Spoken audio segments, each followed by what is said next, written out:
नमस्कार, बखबर में आपका स्वागत है। मैं हूं राघवेंद्र सिंह। आज हम बात करेंगे मध्य प्रदेश के पुलिस सिस्टम के बारे में। दरअसल बात घूम फिर कर आती है लॉ एंड ऑर्डर पर, कानून व्यवस्था पर। इसका जिम्मा होता है पुलिस के पास। और मध्य प्रदेश की पुलिस मध्य प्रदेश की तरह देश भर में सबसे शांतिपूर्ण पुलिस मानी जाती है।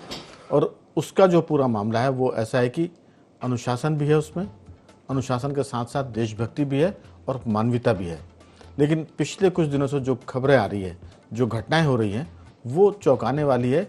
और उससे लगता है कि मध्य प्रदेश पुलिस का सिस्टम भीतर से खोखला हो गया है।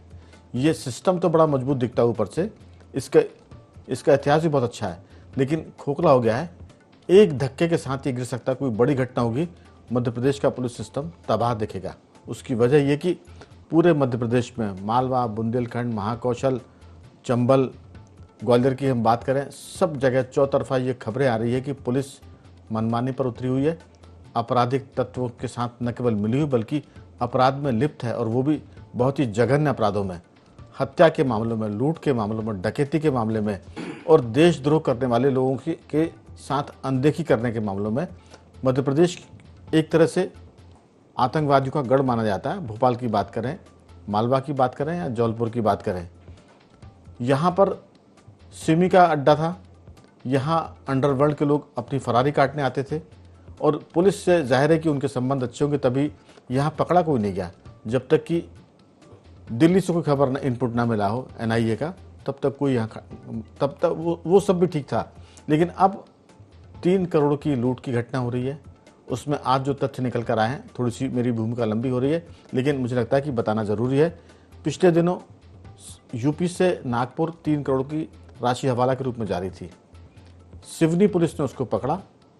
पूजा पांडे करके एसडीओपी है, उनका पूरा स्टाफ था, और एसपी, एडिशनल एसपी, आईजी, अब वो सब इसमें लिप्त माने जा रहे हैं, ऐसी खबरें आ रही हैं।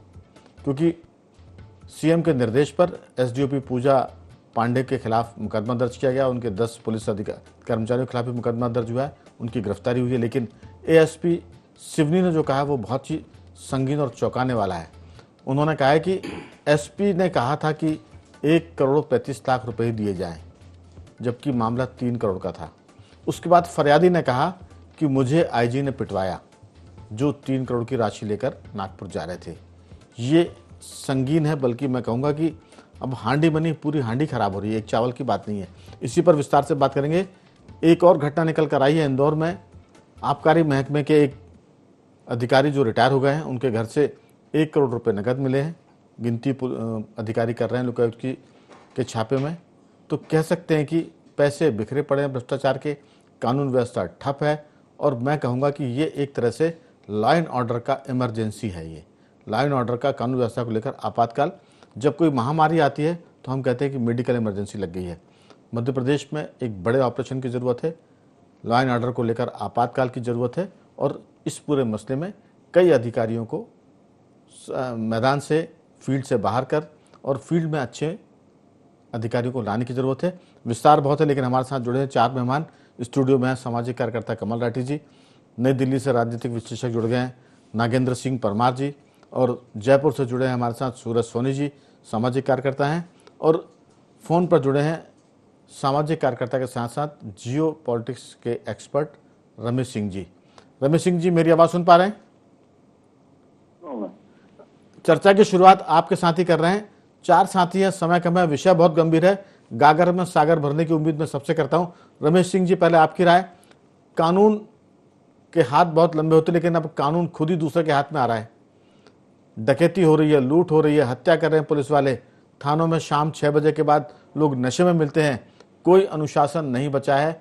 इसकी बहुत दरकार है, और इसके बिना मध्य प्रदेश की हालत आज ही तो कल बहुत खराब दिखती है। भगवान ना करे कोई बड़ी घटना हो तो हमारा सिस्टम चौपट है। आपकी राय पहले। पुलिस की हालत कोई आज से नहीं है, शुरू से है।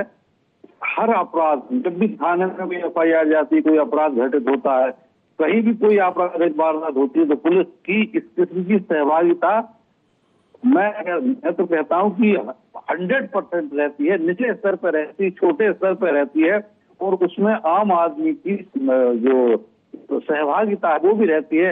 आम आदमी उसमें शामिल रहता है, पॉलिटिकल लीडर्स भी की छत्र छाया में होती है, इसलिए ये बाहर नहीं आती थी।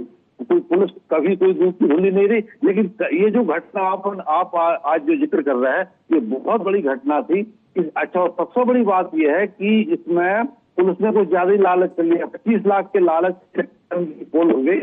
मुख्यमंत्री का विशेष दबाव, राजनीतिक दबाव अगर नहीं होता तो ये घटना थी कि लीपा पोती करके इसको कोई छोटा मोटा, अव्वल तो ये बाहर ही नहीं आती, तो कोई छोटा मोटा रूप देके इसे रफा दफा कर दिया जा रहा है। तो मुख्यमंत्री के अलावा पॉलिटिकल लीडरशिप उस क्षेत्र की होगी। राजनीतिक लोगों को एक तो बहुत गालियां मिलती है, दूसरे उनने सोचा होगा 3 करोड़ पुलिस विभाग अपने आप मतलब खुद ही निकल रहा है, हमारा कुछ मिल ही नहीं रहा, तो उनने उसको इस मामले में पॉलिटिकल प्रेशर लगाया होगा। मुख्यमंत्री जी का दबाव रहा, इसकी वजह से ये मामला इतना हाईलाइट हो गया कि एसडीओपी गिरफ्तार हो गए। उन पर 3-3, 4-4 धाराएं लगी है, गंभीर धाराएं लगी है। वो गिरफ्तार हुई है, 11 में केस दर्ज हुए हैं, पूरा थाना लगभग सस्पेंड है, एसपी तक पे आरोप आ रहा है। तो ये ऐसा नहीं है कि पुलिस को अचानक ब्रह्म ज्ञान हो गया हो, पुलिस विभाग में अचानक इतनी ईमानदारी से सब कर दिया हो। ये एक परिस्थिति ऐसी बन गई कि उनको करना पड़ा, और ये बहुत बड़ा रूप था, इसलिए सामने आया। इसके छोटे छोटे रूप हर थाने, हर एसडीओपी के ऑफिस में होते हैं, और ये कोई नई चीज नहीं है। मैंने खुद देखे, हम सब लोग देखते हैं कि किस तरह पुलिस सहभागिता करती है अपराध में। बिल्कुल, मैं लौटता हूँ रमेश जी आपके पास। दरअसल ये मामला इसलिए भी संगीन है क्योंकि अब जो खबर है वो ये कि जो फरियादी है, जो 3 करोड़ रुपए लेकर हवाला के जा रहा था नागपुर, उसका कहना यह है कि उससे आईजी साहब ने पिटवाया है। इसका मतलब कि ये सारी बातें एसपी के बाद आईजी के पास भी गई थी, और आईजी ने फरियादी की पिटाई कराई मुंह बंद करने के लिए या मुंह खोलने के लिए, ये तो आगे पता चलेगा। उसका कहना यह है फरियादी का कि उससे बहुत चोट लगी हुई है, पैरों में तकलीफ है, वो इस बारे में बाद में बात करेगा। हाई कोर्ट ने उससे सुरक्षित घर पहुंचाने के निर्देश दिए। लेकिन मैं राजस्थान की तरफ आऊँगा, हमारे साथ जुड़ गए हैं सूरज जी। आपके यहाँ बस में आग लगी और बड़ी संख्या में यात्री उसमें जलकर मर गए। बहुत दुखद घटना है, शोक संवेदना उन परिवारों के प्रति जिनके लोग इसमें जान जिन्होंने गंवाई है। लेकिन संख्या बड़ी है, करीब 21 या 22 की संख्या बताई जा रही है। एक ऐसे शख्स है जिनका डीएनए टेस्ट कराया जाएगा। लेकिन मेरा मानना है कि समझदार आदमी दूसरी जगह हुई घटना से सबक लेता है। मध्य प्रदेश के परिवहन विभाग को, सरकार को राजस्थान में हुई घटना से सबक लेने की जरूरत है कि मध्य प्रदेश में चलने वाली यात्री बसों को चेक किया जाए, फिटनेस देखी जाए, उनके भीतर फायर फाइटर सिस्टम लगे या नहीं लगे हैं, और जो भीतर का सिस्टम है वो कितना काम कर रहा है। क्योंकि कई ऐसी गाड़ियां जो फिटनेस से बाहर हैं, जिनके रजिस्ट्रेशन भी कैंसिल होने की स्थिति में है, लेकिन वो चल रही हैं। तो आपके यहाँ की घटना पर आप जरूर इस पर चर्चा करें, और आपके यहाँ का लॉ एंड ऑर्डर कैसा है। और मध्य प्रदेश और राजस्थान दोनों पड़ोसी भी हैं, और मैं मानता हूँ कि वो संस्कृति और संस्कारों में एक जैसे ही हैं। आपकी राय?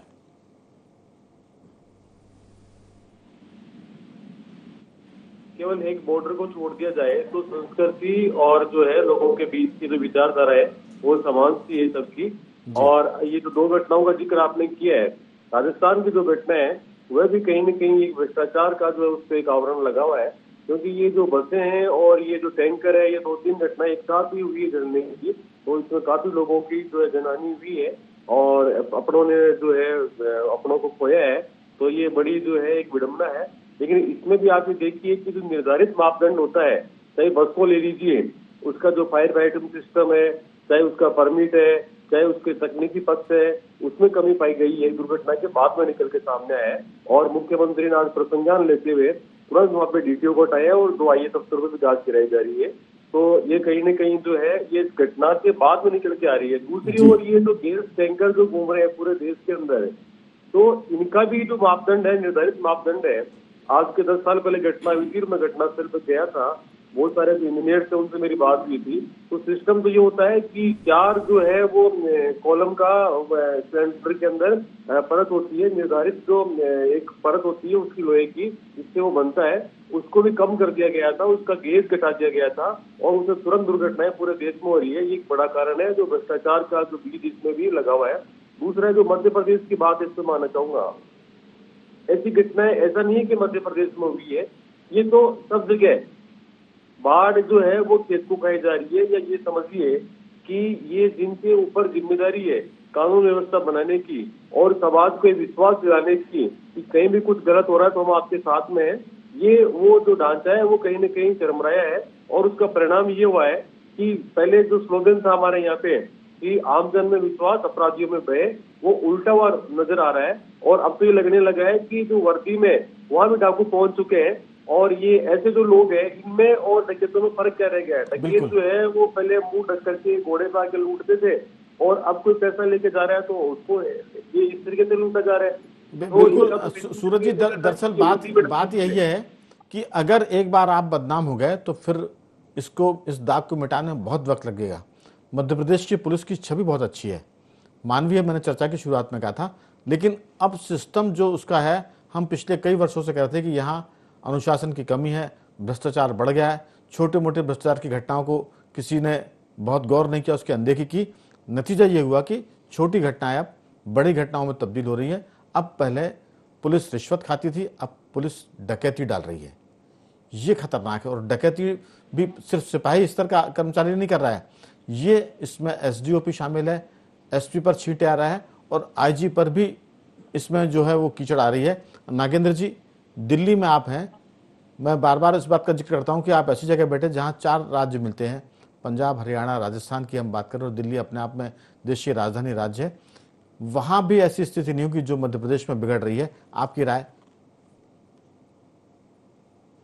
राघवेंद्र जी, देखिए, कुछ तो सरकारी महकमे हैं, उनकी स्थिति ये होती है कि वो सफेद पारदर्शी कपड़े की तरह होते हैं, जिसमें से आर पार दिखता है और उन पे लगा हुआ एक छोटा सा दाग भी नजर आता है। ऐसे में जिन प्रशासनिक और पुलिस अधिकारियों पे, जिन्होंने सत्यनिष्ठा की और कर्तव्य निष्ठा की शपथ ली हो, जिन्होंने ईमानदारी से अपने उत्तरदायित्वों का निर्वहन करना हो, अगर वही अपने लालच और लोभ में, निजी लालच और लोभ के चलते इस तरह की कार्रवाई करेंगे तो फिर कानून और व्यवस्था का क्या होगा, जनता के विश्वास का क्या होगा, निष्पक्षता और प्रभावशालीता पे क्या असर जाएगा, जनता की सुरक्षा, कानून व्यवस्था बनाए रखने की जिन पे जिम्मेवारी है।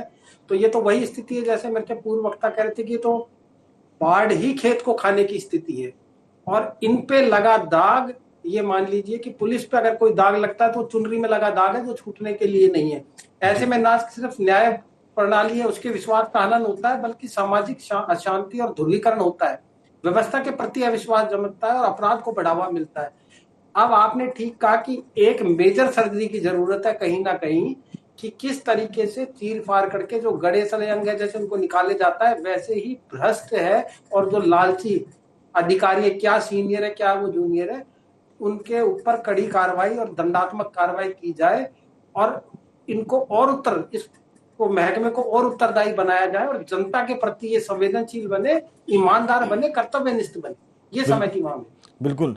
असल में राठी जी, मध्य प्रदेश सरकार ने एक कॉपी की है, जिसे कहते हैं ना कॉपी पेस्ट। उत्तर प्रदेश की सरकार को कॉपी किया है कि गृह मंत्रालय मुख्यमंत्री अपने पास रखेंगे, क्योंकि ऐसा करने से उत्तर प्रदेश की बिगड़ी हुई पुलिस ठीक हो गई। तो लगा कि शायद ये फार्मूला चल जाएगा, कुछ मत करिए आप, सिर्फ मुख्यमंत्री के पास होम विभाग दे दीजिए, गृह महकमा, तो फिर सब ठीक हो जाएगा। मुझे लगता है कि इस इतने भर से काम नहीं चलता। योगी आदित्यनाथ की तरह सख्त अफसरों को रखना पड़ेगा और उनको फिर काम करने की आज़ादी देनी पड़ेगी। मुझे लगता है कि मध्य प्रदेश के डीजीपी मकवाना साहब बहुत सख्त और ईमानदार आदमी है, लेकिन वो भी उनके कार्यकाल में पुलिस की जो दुर्गति हो रही है वो अपनी जगह है। पुलिस पर जो दाग लग रहे हैं वो कभी मिटेंगे नहीं, क्योंकि आज से 25 साल बाद, 50 साल बाद भी इन घटनाओं का जिक्र होगा, तब ये लोग याद करेंगे कि उस समय डीजीपी कौन थे। लोग कहेंगे कि मकवाना साहब डीजी हुआ करते थे। तो मुख्यमंत्री कौन थे? डॉक्टर मोहन यादव मुख्यमंत्री थे, और उसी विभाग के वो खुद, गृह विभाग भी उनके पास था। तो इसमें बड़ी कार्रवाई की जरूरत है। मत बदलिए आप पुलिस कर्मचारियों को, अफसरों को, लेकिन आपको मैसेज देना पड़ेगा और उसकी मॉनिटरिंग करनी पड़ेगी। वो ईमानदारी से हुई तो मध्य प्रदेश की पुलिस अभी बहुत नहीं बिगड़ी है। घटनाएं जरूर डराने वाली है, लेकिन हालात सुधर सकते हैं। आपकी राय? देखिए, आप पुलिस महकमे के साथ में अन्य भी महकमे जब हम देखते हैं, जो भी हैं, आबकारी हो, स्वास्थ्य हो, वन विभाग हो, सारे महकमों की जब हम बात करते हैं तो कहीं ना कहीं एक ऐसा परंपरा कह लें कि आदमी का काम उसके प्राप्त हो रही तनख्वाह या वेतन से नहीं चल रहा है। वो अपने आप को इससे ज़्यादा कुछ करना चाहता है। इसकी मूल जड़ पे हम जाएं तो ऐसा जो सुनने में आता है, कहना तो नहीं चाहिए, लेकिन जब नौकरी पे लगते हैं उस समय से ही कुछ ना कुछ व्यवस्थाओं के साथ ही नौकरी में आदमी अंदर आ पा रहा है। तो ये सब चीज़ें जब हम देख रहे हैं तो मुझे तो एक उदाहरण के लिए लगता है भ्रष्टाचार होना चाहिए। नहीं, बिल्कुल नहीं होना चाहिए। उसकी ज़रूरतें ज़्यादा हैं और नौकरी में आने के लिए वो रिश्वत दे के आता है, तो भ्रष्टाचार करेगा, लूट करेगा, डकैती करेगा। तो ये सिस्टम की कमी बता रहा हूं मैं कि सिस्टम कहीं ना कहीं कमी है। मतलब मैं एक मजाक के तौर पे एक बात कहता हूं कि सरकार अगर एक पायलट प्रोजेक्ट करे और ये कहे कि हमने रोजगार निकाला है 50 भर्ती पुलिस में या किसी भी विभाग में, ये 50 भर्ती रहेगी जिसमें आपको तनख्वाह नहीं मिलेगी लेकिन कार्य करना है और उल्टा आपको 25-50 हजार रुपये महीना हमें देना है, और एक पायलट प्रोजेक्ट कर लें एक जिले में, तो मुझे लगता है लाखों में आवेदन आ जाएंगे कि साहब हम नौकरी पे लगने तैयार हैं, हमको तनख्वाह मत दीजिए, हम नौकरी पे कर लेंगे। तो पुलिस वो महकमा है जो जिसके प्रति पूरी जवाबदारी है, हमारी जान माल की सुरक्षा, हमारे जीवन में अब हम रात बिरात दिन कभी रात जाए आए सड़क पे तो हम सुरक्षित महसूस करते हैं जब हम पुलिस को देखते हैं। लेकिन आज हम देख रहे हैं, अभी बीच में एक घटना भोपाल में घटी जिसमें पुलिस वाले ने मारा और वो बच्चे की 21 साल के इकलौते बच्चे की देहांत हो गया। तो कहीं ना कहीं, और माननीय उच्च न्यायालय घड़ी घड़ी कह रहा है कि थानों में कैमरे लगे रहे, तो थानों में कैमरे तक नहीं लग पा रहे हैं प्रॉपर, और उसके बाद भी 2 कमरे बचा लिए जाते हैं ऐसे अन्य बातों के लिए। तो ये सारी चीज़ों पे हाई कोर्ट की मॉनिटरिंग भी हो रही है, सारे मानव अधिकार आयोग भी खड़ा है। मैं हर चीज़ में नहीं कहता कि पुलिस को थोड़ा अपनी सख्त रवैया नहीं अपनाना चाहिए, क्योंकि मानव अधिकार वाले खड़े हो जाते हैं कि सख्त रवैया मत अपनाओ, लेकिन जो क्रिमिनल है उस पर तो सख्त रवैया अपनाना पड़ेगा, लेकिन एक नॉर्मल आदमी पे तो नहीं करना है। लेकिन अभी हम बात कर रहे हैं इस बात की कि पुलिस में डकैती हो रही है, और इस बात को मुख्यमंत्री ने स्वीकार किया। अफसरों पर डकैती के मुकदमे दर्ज हुए, पुलिस अपराधियों पर वो कठोरता करे वो अलग बात है। असल में हम इस पूरी विषय को बहुत गंभीरता से ले रहे हैं, और अगर हम इसको ऐसे लेंगे कि अगर पुलिसकर्मी का वेतन कम है इसलिए वो भ्रष्टाचार कर रहा है, तो ये तो आपके पास पैसे कम है, मेरे पास पैसे कम है, तो क्या झूठ बोलना शुरू कर देंगे हम? मेरा कहना है कि कुछ चीज़ों पर समझौते नहीं होते हैं। डॉक्टर, मास्टर, पुलिस, जुडिशरी और मीडिया, यहाँ कंप्रोमाइज़ नहीं होता। अगर हम 10% झूठ की अनुमति देंगे तो ये 90% में तब्दील हो जाएगा, क्योंकि आप 0% एरर पर आएंगे तब 10% की बेईमानी और वो चोरी चकारी होगी। राठी जी, नहीं, मैं बिल्कुल भ्रष्टाचार का समर्थन नहीं कर रहा हूं, और पर्याप्त तो पहले पेट्रोल और न जाने किस किस की बातें होती थी वो भी बढ़ा दी गई हैं। लेकिन मेरा कहना, जो पुलिस ने जिस ढंग से डकैती करी, ये घटना सामने आ गई, ऐसी कई घटनाएं होती होंगी। इसमें राठी जी चिंता की बात यह है कि सिपाही, इंस्पेक्टर और एसडीओपी नहीं इसमें शामिल, एसपी का नाम आ रहा है, आईजी पर कीचड़ उछल रही है। ये मामला बहुत गंभीर है, और अगर ये हो रहा है सिवनी में, डिस्ट्रिक्ट पुलिस में, भोपाल में एक एसडीओपी के साले की पुलिस पिटाई में मौत होती, हत्या हो गई, हम उसे हत्या मानते हैं। हत्या का मुकदमा दर्ज होना चाहिए कि एक नौजवान इंजीनियरिंग का छात्र राजधानी में मार दिया गया। इंदौर में 1-2 पुलिसकर्मी में एक में प्रेम होता है, लिव इन में रहते हैं, महिला पुलिस ब्लैकमेल करती है, टीआई को सुसाइड करनी पड़ती है। और इंदौर की हम आज की बात करें, रमेश सिंह जी से मैं जरूर इस पर पूछूंगा कि वहाँ पर आबकारी विभाग के रिटायर अधिकारी के पास से 1 करोड़ रुपए मिले हैं, 8 करोड़ की संपत्ति मिली है। ये मामला सिर्फ एक पुलिस महकमे का नहीं है, पूरे कुएं में भांग घुली हुई है। आप जिस महकमे को बात कर रहे हैं वहीं घपले निकल रहे हैं। एक पुरानी कहावत है कि जिसकी भी दुम उठाओ मादा निकल रहा है। कोई जगह ऐसी नहीं है जहां हम कह सकते हैं कि ये ताल ठोक के कि यहाँ ठीक ठाक काम चल रहा है। रमेश जी, आपकी बहुत छोटी सी टिप्पणी। राघवेंद्र जी, सहकारी समिति की जो तुलाई होती थी, छोटी सी बात बता रहा हूँ, अब तो खैर वो वेयर हाउस में होती है, पहले खुले मैदान में होती थी। तो जो सबसे निचला स्तर का जो कर्मचारी होता है उसमें वो होता हमाल लोग 400 से 500 क्विंटल चोरी कर लेते थे, 400 500 क्विंटल चोरी करते थे। तो आप ये सोचिए कि ये मतलब ये हमाम में सब नंगे हैं। वो पुलिस विभाग का ही अभी मामला आ गया तो अपन उस पर चर्चा कर रहे हैं। बिहार में नए लेकिन मेरा फोकस इस पर है कि पुलिस से हम ये उम्मीद नहीं कर सकते कि पुलिस लूट करे, डकैती करे, हत्या करे। हमाल 400 क्विंटल चोरी कर सकता है तो उसके लिए पुलिस है ना, दूसरा कोई डकैती कर रहा है उसके लिए पुलिस है। अब पुलिस भी डाका डाल रही है तो फिर किसके पास जाएंगे? दिक्कत यह है मैं इस पर नहीं जाना चाहता कि अपराध रुक जाएंगे, लेकिन पुलिस अगर ये करेगी तो फिर आदमी कहाँ जाएगा, ये दिक्कत है। सूरज जी, आपकी कोई टिप्पणी इस पर?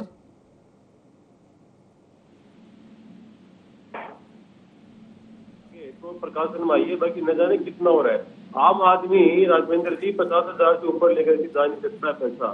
3-3 करोड़ रुपया सड़कों से जा रहा है, न जाने कितने करोड़ जा रहा है। तो इस पे सह तो लगी हुई है। ये तो आपसी बंटवारे को लेकर के और ये झगड़ा निकल के आ गया तो पोल खुल गई। आमतौर पे जो हवाला है, सट्टा है, ऐसे मामलों की जो केयरिंग होती है वो पुलिस की सह से होती है। ये जो धारणा है ये पुष्ट होती जा रही है। राजस्थान में सेम घटना हुई थी। 1-2.5 साल पहले एडिशनल एसपी ने सटोरियों से 50 लाख रुपए लेकर के उनको छोड़ दिया। जब थोड़े दिन बाद दूसरे थाने में पकड़ में आए तो बात खुल गई। तो ये दबादी की थी घटनाएं। तो ऐसी जो घटनाएं हैं तो इनकी आपसी कूट से उजागर हो रही है। तो न जाने कितनी घटनाएं ऐसी हो रही है, कितने हवाले लूटे जा रहे हैं, कितने सटोरियों को छोड़ा जा रहा है, कितने सटोरियों की पैसा लिए जा रहा है। अब सटोरियों की आपने बुलंद करके कार्रवाई करनी चाहिए ताकि आम जन में विश्वास बढ़े और ऐसे लोगों को भयव्याप्त हो।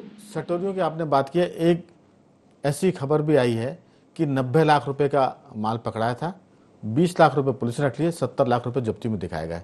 क्योंकि पहले जुआरी सटोरियों से 1 लाख रुपए मिलते थे तो 80,000 बताते थे, 20,000 पुलिस का स्टाफ अपने खाने पीने के लिए रखता था। फिर ये आंकड़ा बढ़कर 3 करोड़ के हवाला पर चला गया। आधे पुलिस रख रही है, आधे उसको दे रही है। फिर इसमें जो लूटपाट हो रही है उसमें IPS रैंक के अफसरों के नाम आ रहे हैं। नागेंद्र जी, जो बात किसानों की भी रमेश सिंह जी ने उठाई थी कि वहाँ जो तुलाई होती है उसमें हम माल चोरी करते हैं, आप देखिए कि ये भी एक चोरी है। दिवाली का सीजन है, बादाम बिक रही है, बादाम की मिठाई या काजू की कतली बिकती है 1500 रुपये किलो। अब उसमें वो कागज़ का जो गत्ते का डब्बा है वो तुलकर बिकता है। पहले वो उसको रखते हैं, उसमें फिर मिठाई रखी जाती है। लेकिन किसान के मामले में ये होता है कि उसके गेहूं का जो बोरे तुलते हैं, 1 किलो का 2 किलो का गेहूं का बोरा होता है, 3 किलो 4 किलो काटते हैं। तो ये जो चोरी है इस पर तो हम गौर कर ही नहीं रहे। हमारा कहना है कि जो चौकीदार चोर हो गया है, पुलिस डकैती डाल रही है और ये चलेगा नहीं, क्योंकि इसमें सब लपेटे में आएंगे। आज वो हवाला का व्यापारी आया है, कल जो मंत्री हैं उनके परिवार के लोग आएंगे।